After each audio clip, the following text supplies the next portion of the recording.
Usualmente cuando uno se muda a una casa nueva es porque quiere tener un nuevo comienzo, nueva vida, aires nuevos. Pero ¿qué pasaría si te mudas a una casa con tus hijos y empezás a ver sombras que se mueven, tus hijos empiezan a hablar con voces extrañas y hasta caminan por las paredes como si una fuerza oscura los estuviera controlando? Esto sería tan solo el comienzo de lo que le pasó a la Toya Ammons y su familia. Lo que al principio parecía un susto pasajero se terminó convirtiendo en una pesadilla. Ella y sus hijos se mudaron a una casa que luego sería conocida como la Casa de los 200 Demonios. Hola a todos, bienvenidos una vez más al canal y a otro nuevo video de maquillaje y misterio. Así es, no se asusten, soy yo sin maquillaje. Hace rato que tenía abandonada esta sección de contarles un caso mientras me maquillo y por eso justamente estoy así a cara lavada, como Dios me trajo al mundo sin maquillaje. Y te juro que después de verme a la cámara así sin maquillaje, me siento así. Pero ustedes finjan demencia, finjan que me veo bien ahora y que enseguida va a mejorar la cosa, ¿o no? Como siempre, antes de comenzar con la historia, les recuerdo que no se olviden de suscribirse al canal, activar la campanita, por acá en pantalla les dejo mis redes sociales por si quieren ir a seguirme. Y ahora sí, comencemos con el caso de hoy.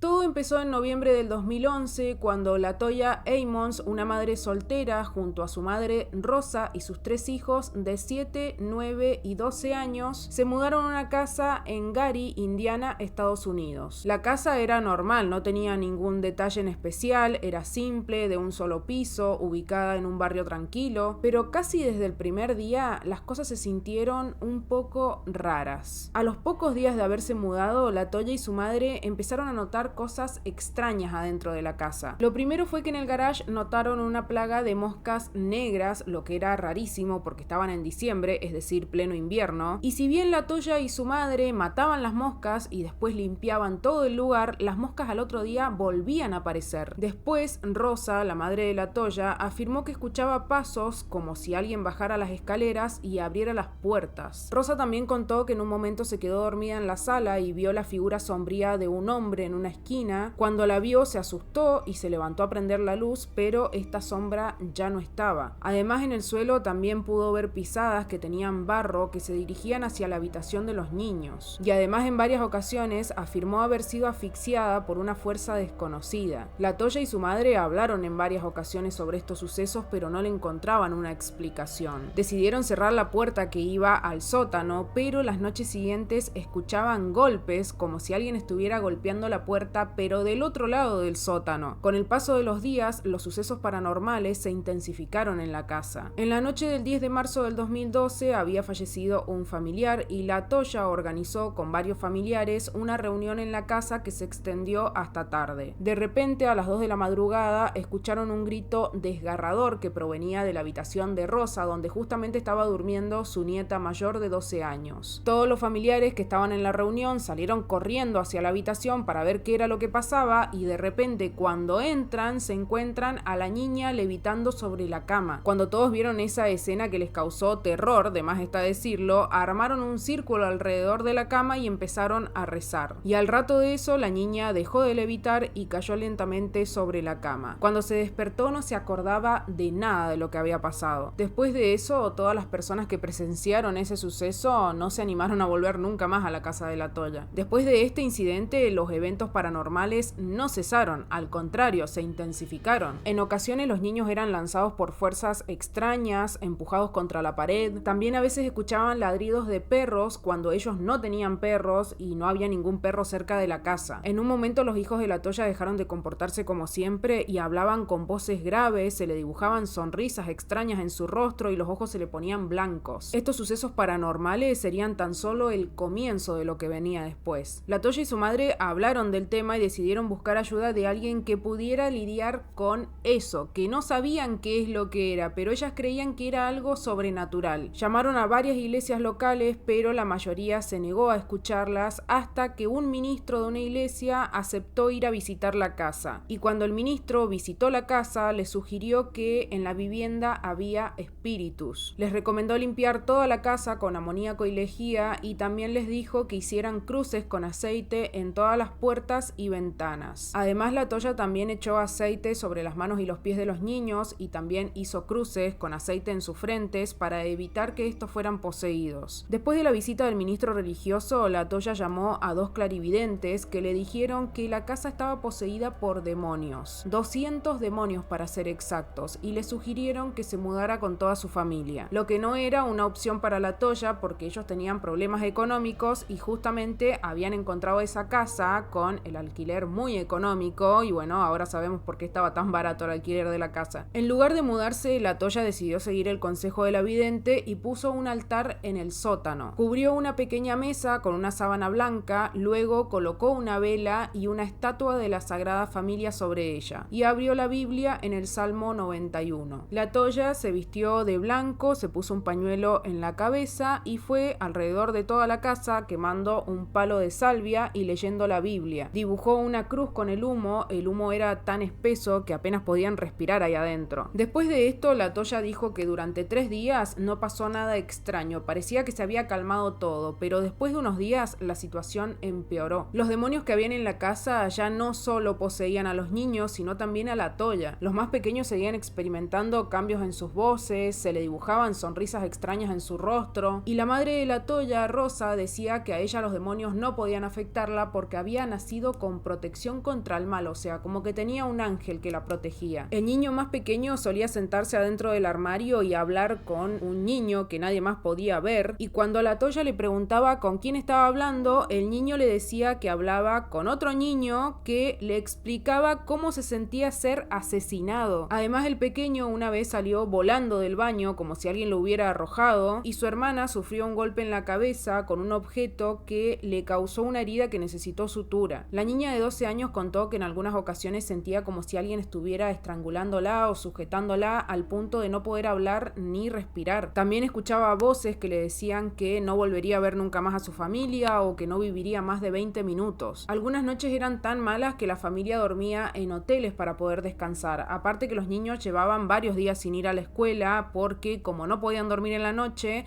descansaban en el día y durante el día después no salían de la casa. Finalmente, el 19 de abril del 2012, la Toya decide ir con el médico de la familia y le cuenta todo lo que había estado pasando en la casa, con los niños, con la esperanza de que éste comprendiera la situación. El médico, llamado Geoffrey, mientras examinaba a los niños, notó el comportamiento delirante de estos, aparte de las voces bajas, las declaraciones perturbadoras que hacían, y según declaró, durante sus 20 años de experiencia, nunca había visto un suceso así. Apenas entró en la habitación donde estaban los niños, se asustó y notó el comportamiento delirante, estas alucinaciones fantasmales que tenían, y dijo también que los hijos de la Toya comenzaron a maldecirlo con voces demoníacas y furiosos mientras gritaban. El personal médico que se encontraba presente en ese momento dijo que el menor fue levantado y arrojado contra la pared sin que nadie lo tocara. Después de esa situación se desató un verdadero caos. Una trabajadora social y una enfermera que estaban justo en esa visita vieron como uno de los niños trepó la pared, dio una vuelta y se quedó ahí parado. Las 2 mujeres, después de presenciar ese evento, salieron corriendo ahí adentro. Luego de eso los niños se desmayaron y no despertaban, así que alguien decidió llamar a emergencias. Llegó la policía, varias ambulancias y se llevaron a los niños al hospital. Una vez ahí nadie entendía qué era lo que estaba pasando y el personal del hospital se burló de la necesidad y el deseo que tenía la Toya de poder ungir a sus hijos con aceite de oliva. Los niños se despertaron en el hospital, el de 9 años actuaba normal, pero el más pequeño estaba exaltado, furioso, gritaba y se necesitaron 5 personas para poder sujetarlo. Mientras todo esto estaba pasando, alguien llamó al departamento de servicios infantiles y solicitó que se investigara a la Toya, porque se creía que quizás los niños estaban sufriendo algún tipo de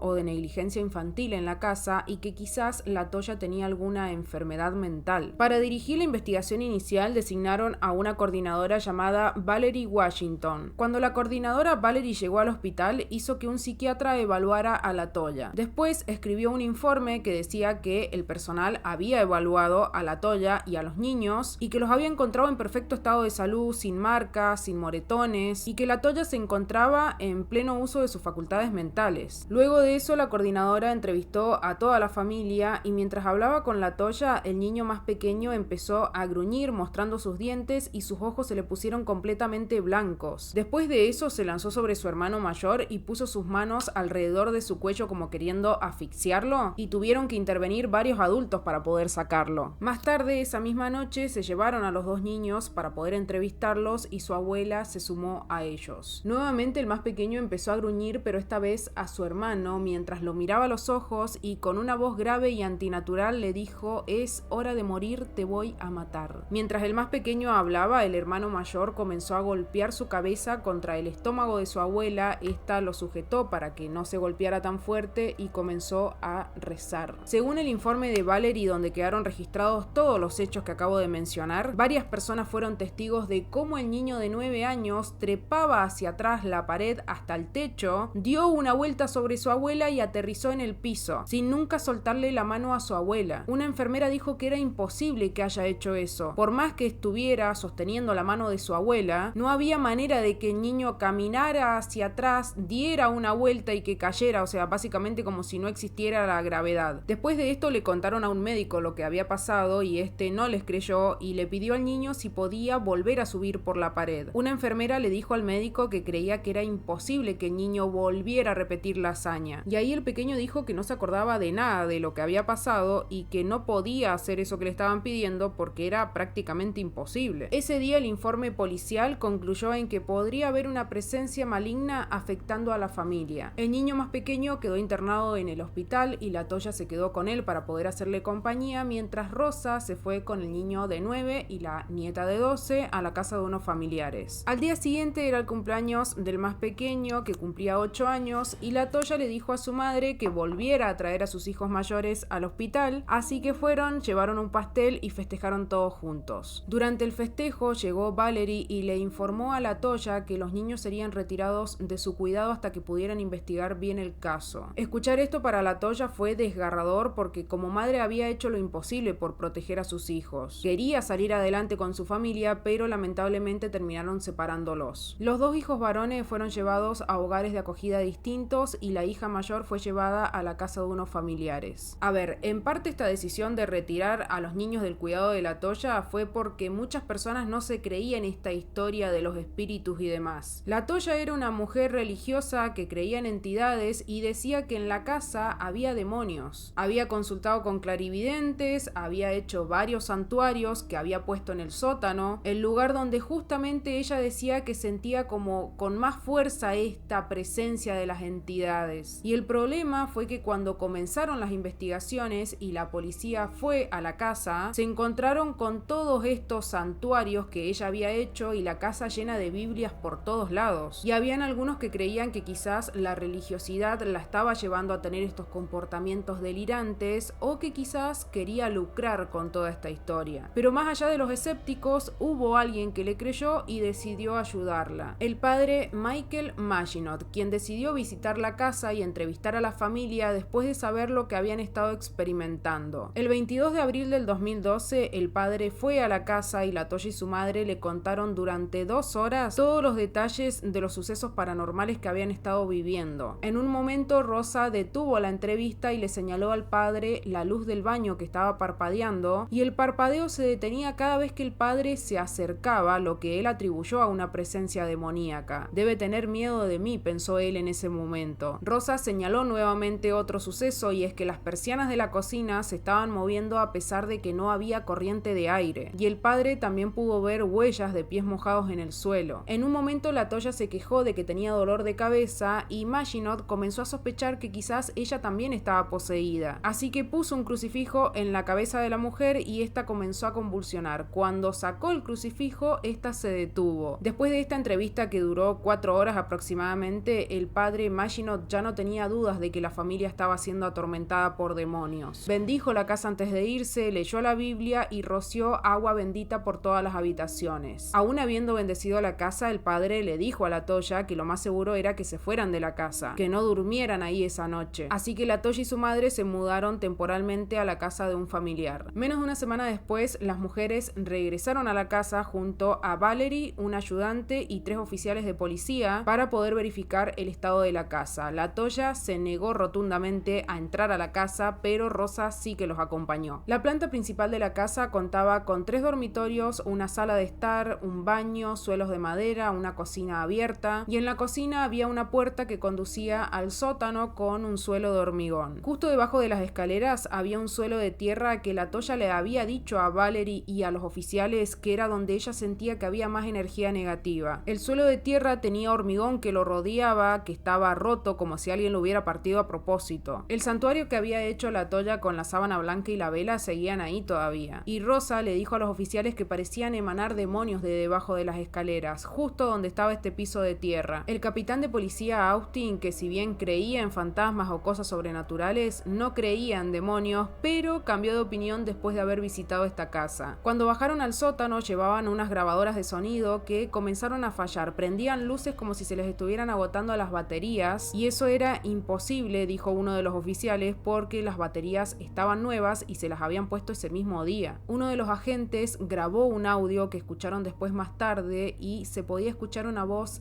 suave que susurraba un hola. También tomaron un par de fotos y en alguna de ellas se podía ver una nube blanca, una nube verde, y cuando las ampliaron vieron algo que era muy similar a la figura de un niño y en la otra foto parecía ser la figura de una mujer. Después de esta visita se fueron de la casa y el oficial Austin reportó que le habían empezado a pasar cosas raras. La radio de su auto comenzó a fallar de camino a casa. Cuando llegó a su casa, la puerta del garage no abría de ninguna manera. También dijo que el asiento de su auto se empezó a mover solo hacia atrás y hacia adelante. Llevó el auto al mecánico y este le dijo que el motor del asiento estaba roto y que si no lo hubiera llevado probablemente eso hubiera ocasionado un accidente. Después de todos estos eventos, Austin empezó a creer que quizás todas las afirmaciones de La Toya sobre la actividad paranormal eran ciertas. Pasados unos días el grupo volvió, pero esta vez eran más personas. La Toya, Rosa, Austin, también se sumó el padre Maginot, los 2 oficiales de policía que habían estado en la visita anterior, 2 oficiales de otro condado que llevaban un perro policía y en esta ocasión había una asistente social llamada Samantha. La coordinadora anterior llamada Valerie después de la primera visita no se atrevió a volver a la casa, así que Samantha se ofreció a ocupar su lugar. Uno de los oficiales llevó al perro policía para ver si podían encontrar algo, pero este no mostró interés en algo en particular, así que los demás se dirigieron al sótano. Una vez ahí, Samantha vio un líquido en el suelo que parecía viscoso, pegajoso y no parecía provenir de ningún lugar en particular. Mientras tanto, el padre Maginot le dijo a los oficiales de policía que necesitaba revisar la tierra que estaba debajo de las escaleras para buscar algún pentagrama o algún objeto que estuviera maldito, algo que pudiera explicar la presencia de las entidades. El padre creía que quizás si encontraba algún pentagrama podría encontrar respuestas, o quizás si alguien había muerto en la casa o había sido enterrado ahí en esa tierra debajo de las escaleras, esto explicaría la actividad paranormal. Así que uno de los oficiales cavó un hoyo debajo de las escaleras y encontraron varios objetos: calcetines, envoltorios de caramelos, lo que parecía ser la tapa de un sartén, ropa interior de mujer. Retiraron todos estos objetos, reemplazaron la tierra y el padre Maginot bendijo la zona con un poco de sal que según él era una barrera protectora contra el mal. Más tarde, estando todo el grupo en la sala, Samantha sintió como un hormigueo en el dedo meñique izquierdo y se le empezó a poner blanco y sentía como si lo tuviera roto. Pasaron menos de 10 minutos y sintió que le estaba dando un ataque de pánico, que no podía ni respirar, así que salió afuera a esperar al grupo. Imagínate que Austin era un policía que tenía más de 30 años de experiencia, había recibido disparos, investigado asesinatos y otros crímenes, pero tenía tanto miedo de lo que había dentro de esa casa que él no tenía pensado salir de ahí después del anochecer, así que ese día se fue temprano. Los demás continuaron recorriendo la casa y en la planta baja pudieron ver un líquido aceitoso que goteaba de las persianas de uno de los dormitorios, y al igual que Samantha no pudieron ver de dónde provenía, así que para asegurarse de que La Toya o su madre hubieran echado ese líquido ahí, los oficiales lo limpiaron con una servilleta de papel, cerraron la puerta de la habitación asegurándose de que nadie fuera a entrar, y después de que pasó ese tiempo, que fueron unos 25 minutos aproximadamente, volvieron a entrar a la habitación y el líquido nuevamente estaba ahí, en el mismo lugar. Después de esto, el padre Maginot estaba más que convencido de que este líquido era una manifestación de actividad paranormal o demoníaca, así que que le pidió a un obispo permiso para poder realizar un exorcismo en la casa. Pero como él no tenía experiencia realizando exorcismos, se le negó el permiso y él se puso en contacto con 2 sacerdotes para que le enseñaran a realizar un ritual menor, el cual no requería del permiso de la iglesia. Pero estos 2 sacerdotes que él había contactado le sugirieron que buscara el ritual por internet. El padre Maginot hizo una intensa bendición en la casa para poder expulsar a los espíritus y le realizó un exorcismo menor a la Toya que consistía en oraciones y súplicas para poder expulsar a los demonios. Para ese momento estaba el oficial de policía Austin, los 2 primeros oficiales que habían estado en la primera visita y también la asistente social Samantha. Samantha contó que en ese primer exorcismo menor que le realizaron a la Toya, ella sentía tantos escalofríos,